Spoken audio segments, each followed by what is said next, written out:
یہ قرآن شریف کی ایک آیات ہے سورہ البقرہ کا، جس میں اللہ تعالیٰ فرماتا ہے، جی ایک آیت ہے سورہ البقرہ میں، جس میں اللہ تعالیٰ فرماتا ہے کہ جب کوئی قتل کرتا کسی کو تو اس کے بدلے میں آپ جو آزاد کے لیے ایک آزاد کو مار سکتے ہیں، ایک غلام کے لیے غلام، ایک عورت کے لیے عورت.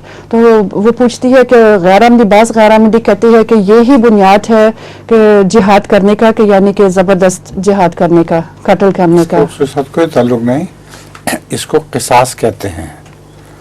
اگر کسی غیر علاقے میں کوئی شخص مارا جاتا تھا اور یہ پتہ نہیں لگتا تھا کہ وہ کس نے مارا ہے، تو قوم کو تاوان بھرنا پڑتا تھا.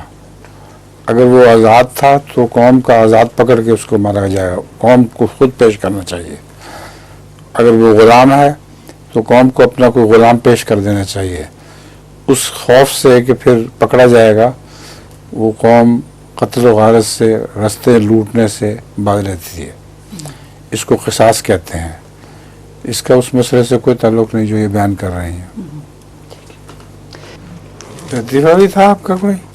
لطیفہ نہیں، کوئی واقعہ بچہ کا واقعہ. اچھا، واقعہ سنا دیجیے. ایک عورت تھی، وہ گھر کی صفائی فلیش کے ساتھ، فلیش پرپس کلینر کے ساتھ کرتی تھی. تو ایک دن اپنی چھوٹی بچی کو کہا جاؤ باتھ روم سے فلیش لے کے آؤ تھوڑی سی. تو وہ بچی آ گئی. وہ یہاں انگلینڈ میں ایک کلینر مل جاتا ہے، کیمیکل کلینر، جس کا نام فلیش ہے. اپنی بچی کو کہا باتھ روم سے جا کے فلیش لے کے آؤ.